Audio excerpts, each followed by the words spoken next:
This includes addressing the length of school hours and the archaic agrarian calendar based on a system of 150 years ago that no longer makes sense in the 21st century.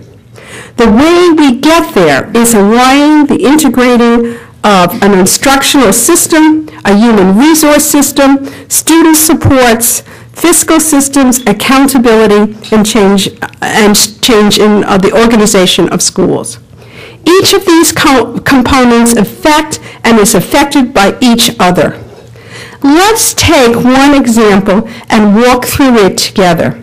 Let's take a second grade teacher who would be teaching at any elementary school in our state.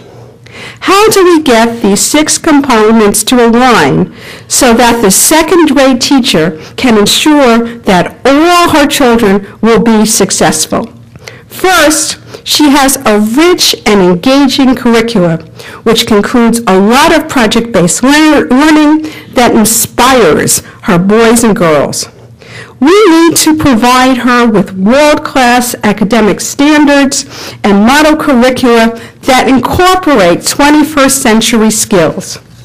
We also need strong performance-based assessments and portfolios so that her children and what her children learn is documented and understood over time.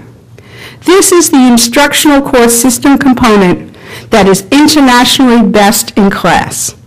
We need to make sure that our second grade teacher is properly prepared. In her first year, she is supported and coached by a mentor and completes an internship, which is a year long. She participates in a professional learning community, discussing her practice with her peers and teacher leaders. Later, she will continue opportunities for professional development and opportunities for advancement and leadership. Her progression along different career paths is based upon a comprehensive system of evaluating her knowledge and skills and rewarding her with increased compensation.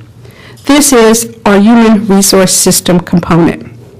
Our teacher also needs adequate fiscal resources through what I would call weighted school funding that allows her to follow the fiscal resources at the school level as well as her classroom level.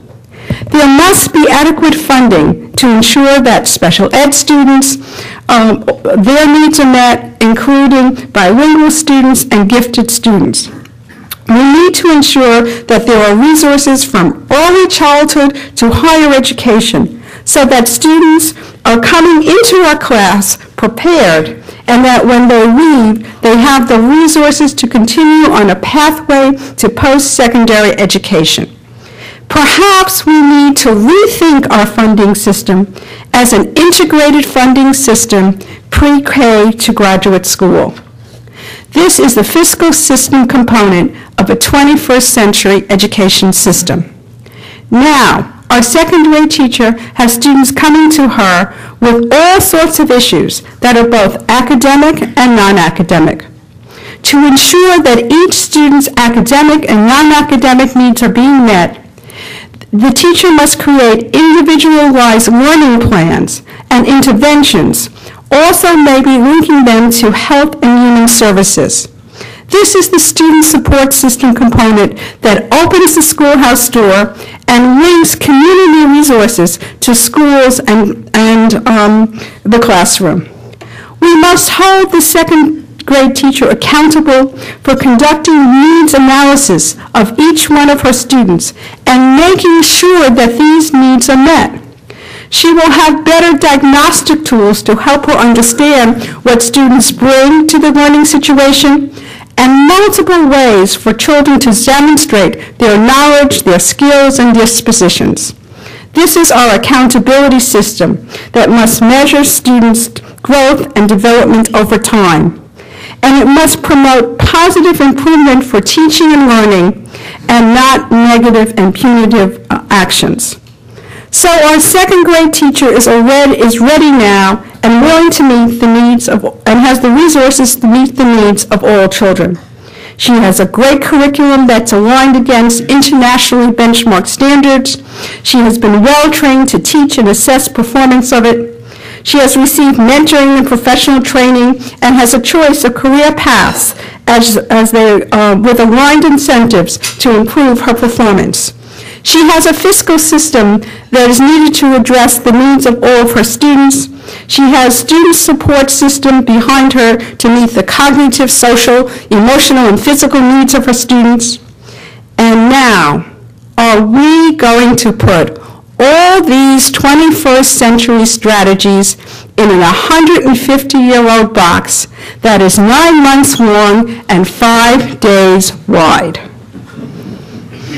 We should not put limitations on how we deliver and how we think about education for our children in the future.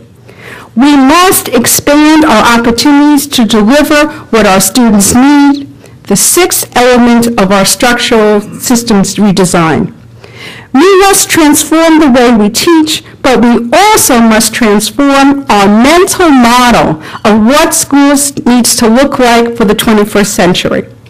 We can no longer speak of classrooms, but rather children learning in flexible, engaging learning environments that transcends the four walls of the classroom and goes to online learning, the community, and experiences across the globe. We can no longer limit ourselves to believe that only teachers can bring learning to our children. In this new structure, we recognize that everybody connected to the school is a valuable resource for optimizing learning environments, from the superintendent, from the principal, from the teacher, to the bus driver, to the custodian, to the cafeteria worker, to the community student mentors, and to health and human service providers. We will no longer speak of the school day, but we will speak of a learning day. This is a new day for learning. Schools can be open and be the heart and hub of a community 7 days a week, 24 hours a day, particularly for those students and families who need to have this resource open to them on evenings and weekends. Even before school starts, by integrating health and human services at schools, it can become a place to meet the emotional, social, and physical needs of children and their families. After-school recreation, workforce development agencies can be on location at this learning environment to prepare children and their families to contribute to a 21st century global economy. Learning doesn't have to stop when school lets out. We must transform our mental model of the school year. We must transform our mental model of school. This means lengthening the school year and disengaging from thinking about a school calendar that was based upon the needs of farmers. Now we have given our second grade teacher and her students everything they need to succeed, including expanded opportunities to deliver learning with a great deal more of agility and flexibility. With these 6 systems now working in harmony, we can produce 21st century educational systems that allow all our students to be successful. So what will it take to get this wonderful 21st century system in place? Political will. We are beginning to see the political will already at work. We see it here in the changes in ways people are talking about education in our state. There is a commitment to fix our educational system. We see the political will changing at the local level in our schools of promise. These are our high-poverty, high-performing schools. These are schools which are, in fact, reinventing themselves, where learning is rigorous, relevant, and relationships are the key. And we have these schools, 194 of them, throughout Ohio. Across Ohio, we must be willing to make bold, radical changes in every aspect of the educational system to ensure our children are ready for this new global economy. But the reality is that educators alone can't do this.